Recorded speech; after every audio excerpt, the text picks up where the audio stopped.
This is going to be so petty. The final thing was, it sounded like old Sean Connery. Oh, Like, yeah. Oh, Oh, yeah. get me my car.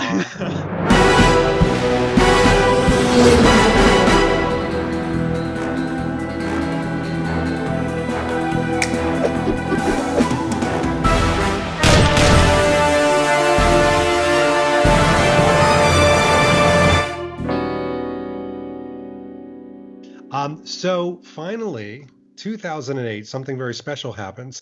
The movie tie-ins with the video games catch up with the actual movie. So we get Quantum of Solace, and we also get a video game. October 31st, 2008, we get Quantum of Solace. And what did you think of this game? Well, this has been because it's been like what 3 years since From Russia with Love, and that felt like a lot. That felt like a long time back. Yeah, then. it is a long time, and Yeah. many years since. Well, no, 2 years since a Bond film. Yeah, so 2 years since Casino Royale. Yeah. So we had a little bit of a break. Yeah, for sure. Yeah. And then that came out. It was a turn to first-person shooting, which I really liked, and obviously that draws in a lot of comparisons with Goldeneye and whatnot. But the developer of the game had changed at this point, and the license had gone from EA to Activision. Activision being the same developer of Call of Duty series, and that influence, I want to say, kind of ruined Quantum of Solace, I think, because they were very much just using that same engine in a lot of those. We don't have proper cutscenes. We have sort of like a voiceover taking place over like maps and graphics and that kind of thing, which is very similar to like what they did in Call of Duty at the time. Right. And I also think that the game suffers because all of the games try to emulate the films that they're nearest to. So in like a lot of the Brosnan era games, we have a lot of turncoat female characters because of Electra King and because of Miranda Frost. The Daniel Craig films at that time were not very video game friendly, I don't think. You know, they were taking away all the gadgets, fewer car chases, removing some of that camp and some of that fun that translates really well to video games. Yeah. And because the video games are trying to emulate the film, they're not using the Bond theme. I don't think there was a gun barrel sequence in that game. I might be wrong. And that kind of, it loses something because it doesn't feel like a Bond video game. At the same time, though, I think the gameplay's quite fun and it had a cracking online multiplayer. It was, yes, it did. It did have that. So for me, the misses were, part of it was my expectation. So I heard before it came out that it was going to be a combination of Casino Royale and Quantum of Solace, if you remember. And I'm like, oh my God, you know, two great movies just sandwiched together. And it really didn't pay off that way, though. I mean, it had, you know, aspects, thank you, David, of Casino Royale, but it just didn't pay off. And then on top of that, I remember very distinctly playing this game and having trouble making myself play it. And I remember thinking consciously, like, why is it so hard to sit down and play this game? And I played it once, and then I put it down for months. Come on, guys, we need to get this out on the shelves. October. All right, so 2010. We've got very interesting year. Bloodstone by Activision. Second Bond game from Activision greatly expands on the gameplay variety of the previous effort. Would you agree with that? Does it improve? I think it actually does. And it returns to that third-person perspective.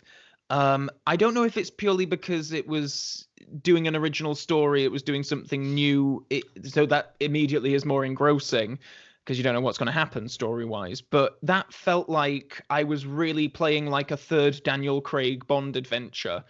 I think the story has some issues, but I think it was, pretty exciting back in the day. It was, it felt like a return to form. I could have happily played like every couple of years a new original story Daniel Craig adventure like that. You mentioned it earlier on, like you were a big fan of it, I guess. I'm a fan, And what I'm scratching my head about is I definitely think I like this more than public opinion would like it, because what I've heard from a lot of people is that it's a pretty cool pre-title gameplay, and I remember that very well. And then all of a sudden it just halts. You get the sluggishness, and then the second half tends to be better. What I think I liked about it is I didn't know what to expect. I mean, this was a Yeah. brand new adventure. And to your point, in 2010, it was like getting a new movie, but I Yes. had to create the movie. I had to unfold the movie in front of me. And I think, again, it was just that mindset of like versus the quantum of solace. This is me creating something. So I'm going to Mm, sit down and I want to get through it. I want to find out what happens. I'm yeah. on the edge of my seat. And I think that just made the game better. I don't know if it's a great game or my headspace was right. No, no, no. I have that as well. Like for a long time, I didn't really have the best memories of this one, and then I find myself replaying it like a lot more than I do actually like GoldenEye the remake, GoldenEye Reloaded, and Quantum of Solace. And I think it is because it has an identity of its own. It has some cool driving levels, which at this Yes. point we'd been missing from the games from like 5 years, which was a long time. I think the story definitely has issues. I mean, like, I don't think it's got a very clear villain character for a start. But I think it's a really strong one. Like, I Yeah. wish they could have carried on making these every couple of years. Do you wish they had carried on with it in 2010 when they released GoldenEye 007? On the same day as Bloodstone, they released GoldenEye 007. Yeah, It's what was the thinking nuts. around that? I, I don't understand what kind of marketing, because and your problem is that GoldenEye 007 came out for the Wii, the Nintendo Wii back in 2010, and then Bloodstone came out for PS3, Xbox 360. Um, Obviously, you have two Bond games on the shelf. Like, which one are you going to go for? The one that is, being billed as the remake of the great iconic GoldenEye N64 game that you had so much fun with and all your friends and all that kind of stuff years ago, or are you going to go for the new one with the worst front cover that you don't know what it's about? So I can't believe that Activision did it, because it was such a shooting themselves in the foot kind of thing, because obviously GoldenEye 007 was the bigger seller, Right. and they re-released it as GoldenEye Reloaded for the PlayStation 3 and Xbox 360, I think the next year.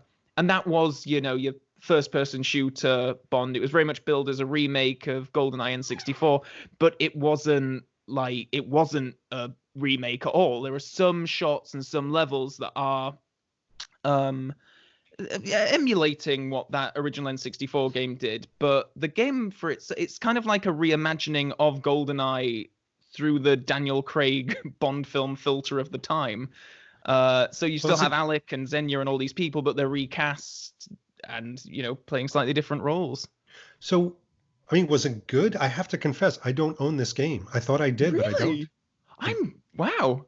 Oh wow, It, you were the other person buying it. When I was there on release day getting GoldenEye 007, you got Bloodstone. I So did. I did exactly. yeah. So was it good or is it good? It is good. Like, Okay. but it's carrying on from that Quantum of Solace Activision mold, where it is very much influenced by the Call of Duty.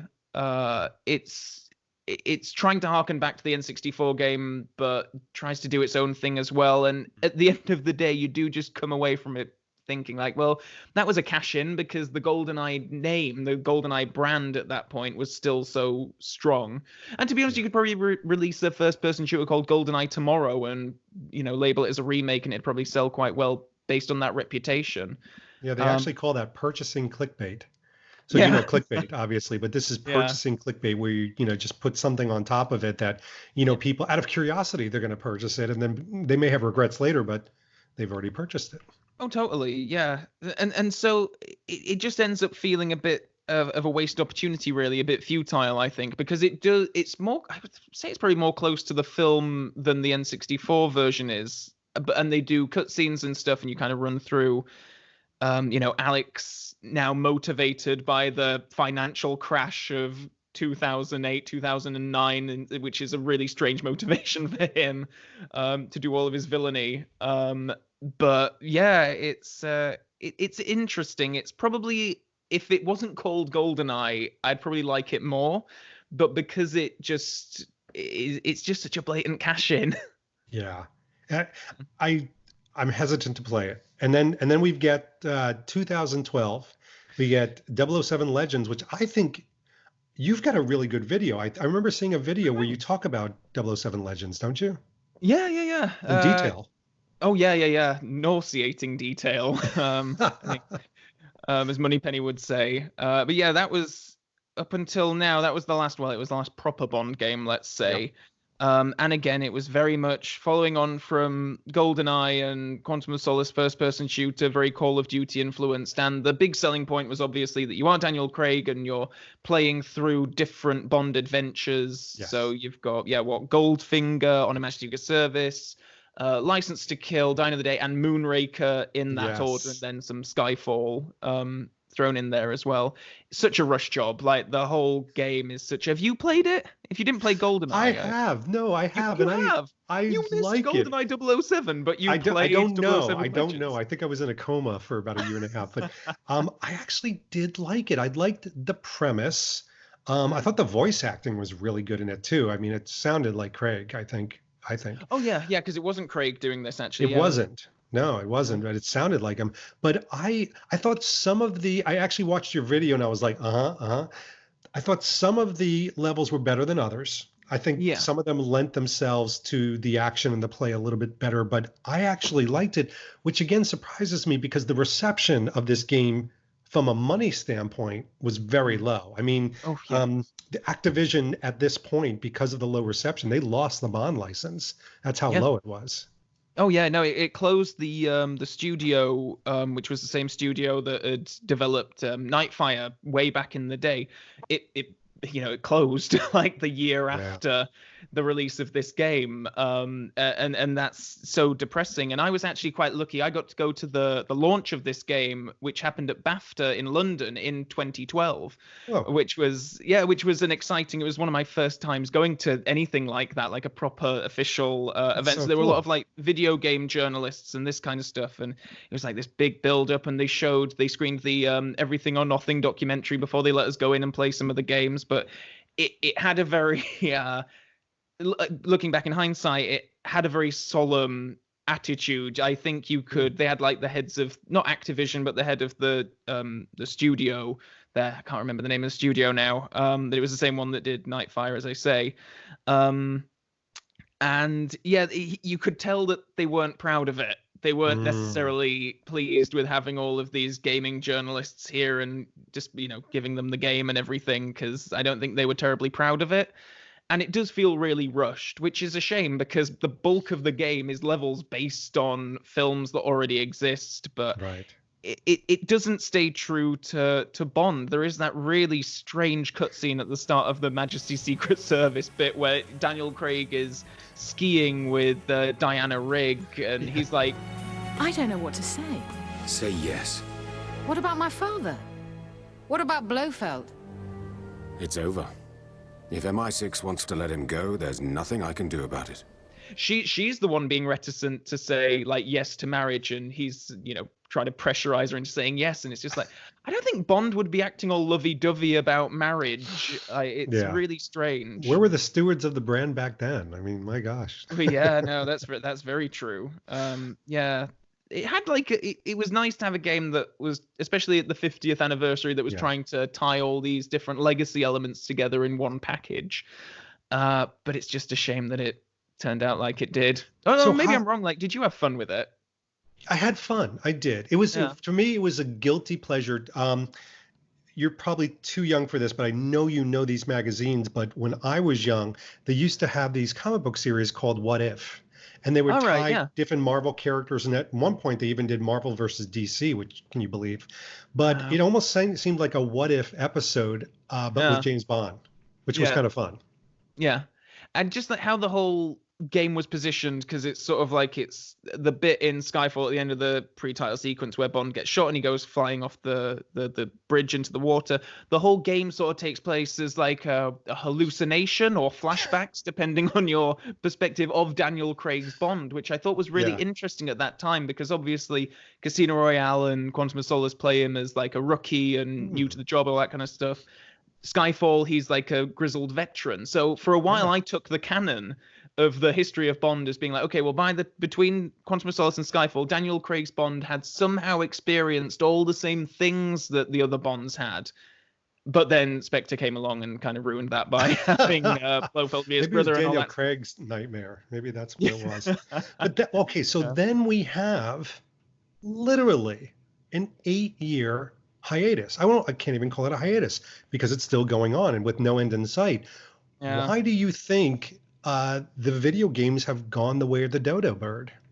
It's a real shame because the movie tie-in game has just kind of disappeared. Like, I remember in the 2000s, God, if there was a big budget movie out there, it would of course have a video game tie-in. They all would. And Bond always stood above a lot of the others, though, I think, like, the Mummy games or Harry Potter, like those, the Lord of the Rings. It was always so much better than all of those. But I think just developers are putting more time and more money and more people on bigger, flashier games using their own IP. So Activision will throw it all at Call of Duty because that's their own thing. So of course they want that to succeed. And why would they work on another shooter that's sort of competing against their own brand? Right. And I also just think how we play video games has changed. Like what I mentioned earlier on about Agent Under Fire and Nightfire. I think if you're a real expert at that game, you can do it in 2 hours or something. It's like, it's not gonna take that long. Whereas now we're used to like Grand Theft Auto and Red Dead Redemption and these like open world things where it's an open world that you explore and then you choose to do a mission here or there, which I think would lend itself really well to Bond. But it's a hell of a lot of development time. It's a hell of a lot of work, money, and it really would require a studio to take the license and really do something special with it and not just, whip a game out in a few months like I think Activision did to some degree. I wonder if there's so much rumor, so much speculation that after No Time to Die, Bond might be sold as a franchise, and is Disney courting them? And, you think about, would Disney, number one, would they handle marketing differently? Would they handle engagements with the public differently? Would they do video games? Would they handle that differently? Any opinion on that? I think yes to all of the above, apart from the video game thing, because Disney Interactive doesn't do as much as it used to do when it was developing. I mean, maybe they would let someone else take up the license. I have heard that Rockstar Games are really interested in doing something with the Bond license. I know they have a lot of fans of the Bond series in their management, which would just be a dream. Oh no, it would be fantastic. But it would depend on who the brand was with and how they wanted to position it, because I think if you have Rockstar doing a Bond game, they're probably going to go for a bit of a harder edge, like a Timothy Dalton style Bond game. Maybe I don't know. But I think sorry, go on. No, I was just going to say that another studio would probably handle all that stuff very differently. It's a shame that and you've got your finger on the pulse of these video games. I mean, I assume, unless I've totally missed something, there's nothing, not even a phone app or something like that around No Time to Die? Oh no, not that I've heard of anyway. Did you ever play the app game that was out a few years ago? I think it was called World of Espionage. Yeah. Yeah, that one. Yeah, that was disappointing. Yeah, it was disappointing. And then I even had the app where you could put yourself into the beginning bullet scene or whatever. I can't believe gun barrel scene. All right. So I've had all those. Yeah, it's just because you're hungry, you're starving for something. So let's play something, because we're heading towards the tail end of this, and I want to really stretch our imaginations, because for the last, this is definitely going to be a two-parter. We've been historians of fact and opinion, but now we get to play the role of Imaginariums. Yes. So you've been hired to be the head of a think tank, literally the spearhead of a think tank for a Bond video game. It could be No Time to Die. It could be just a Bond video game. What is your fantasy Bond video game? Oh, my fantasy Bond game would be, I think I might have maybe touched upon it a little bit earlier. It would be to do some kind of an open world experience where maybe you have like London and then you are Bond and you can choose your missions. And I know that this would be really out there, but I would like to have some like classic sort of missions based on the films that we know, as well as some with original villains and whatnot. So let's say the game's built up from like, 10 missions or something, and you can like go around and then you can pop into Q Branch. And I think From Russia with Love touched upon this quite nicely when they did have a level where you would go around the Universal Exports office and you would go into Q Branch and all that kind of stuff without the freedom. Like that was just a level. But I think I would love to have that kind of, kind of like a Grand Theft Auto style Bond adventure. Like Rockstar taking up the license would be my dream case scenario. What about yourself? I mean, this is going to be the easiest thing for me because I'm just going to say one word: ditto. I mean, exactly as you described it has been my fantasy, where you are unrestricted. I mean, think about. We just went over decades of history, and think about our favorite parts is when we can do the little things. We can look at a blade of grass moving. I remember when I played Halo for the first time, and I remember this nearly religious moment where I'm just sitting there and I'm not blasting away at bad guys. I'm in a field by a rock face, and I'm looking at the mapping. For those of you that don't speak gaming, I'm looking at the details of the rock, and I move my head a little bit and the rock changes. And then I look at the grass, and the grass is literally going like this. And I'm like, what the F is going? Like, I've been transported. If you could do that with Bond, even like a desert scene with Winton Kid, and, you're in the desert and you have a buggy and you're getting around and it's not restricted. To me, that's Fantasyland. I mean, that's, my gosh, if they ever do that. It'll be a changing game. Fantastic. Yeah, just imagine like just being given a mission, and then like, the world, you're in London, let's say, is like your sort of like hub, and then you can sort of like jet off to different areas and just investigate, like do a proper kind of like did you ever play LA Noire? No. That was like it was sort of, I mean, it was very different to Bond, certainly, but you were like a detective and you were solving crimes and stuff and going around crime scenes and that kind of stuff, but like looking for evidence and interviewing people and getting into like fights here and there. And I think like that kind of thing, if you're Bond, like really investigating, because a lot of them do, I can't remember which developer this was, but it was some studio that was talking about taking on the Bond license, or they'd like to take on the Bond license, and the head of it said that, actually, Bond games have just turned Bond into a mass murderer. Like, all you do really is go around killing people. You don't actually do much of the spy work, right? Which would be an interesting thing an interesting angle to look at, I think. Oh, that's funny. All right, so we're gonna end this by doing one other little stretch of your mind. You are unfortunately sent away to an island, deserted by yourself. It's obviously something you did horribly wrong. I don't want to get into it. But you are allowed to take 3 James Bond video games with you, but only 3. What 3 do you choose? This is really tough, actually, thinking of just 3. Nightfire, definitely, is there. And it would probably have to be Agent Under Fire.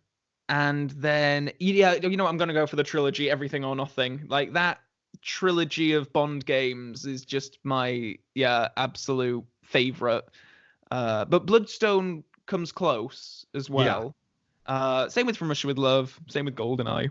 But they're back on the mainland now. Yeah, no, they're on the mainland. They don't come with me. What about you? I would probably choose Goldeneye, the original Goldeneye. Just from a nostalgic standpoint, I would be homesick. This would remind me of my youth. Bloodstone, because it's that guilty pleasure of something unique. And then probably Agent Under Fire. So that's the overlap one. I totally agree. It's just, you lose yourself and you become Bond. It's just fantastic. Yeah, but that's interesting though, because a lot of people tend to prefer Nightfire to Agent Under Fire. So yeah, interesting that you'd pick that one over Nightfire. Yeah. But it's so funny because video games are like anything else. It's so subjective. But it's fun to explore them.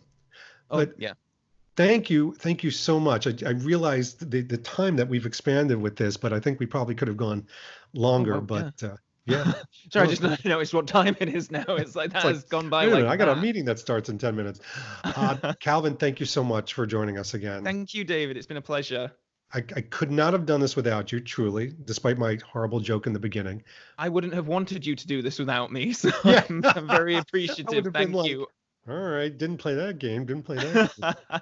Oh no, Well, Bond games are like my absolute one of my favorite elements of Bondom to talk about, and I was really excited when you mentioned that you're going to be doing this video, because I think that there's something that don't get talked about enough when it comes to good. Bond. Well, this will probably put a megaphone up to it, and probably did it give you a little craving to go play a game tonight? You know, it really did. Yeah, I'm cracking out my old GameCube soon. Gonna go Yes. play some Nightfire. 9:30 where you are. All right. Well, this has been Calvin Dyson and David Zaritsky. Thanks for joining us, and we'll see you real soon. Take care. So long. Thanks for watching this episode. If you want to be up on the latest from the Bond experience, just click on this subscribe and subscribe to our channel. You're going to get all the latest and greatest information, plus some exclusive content. And by the way, speaking of content, here's something especially for you, just because we know you. Talk to you soon.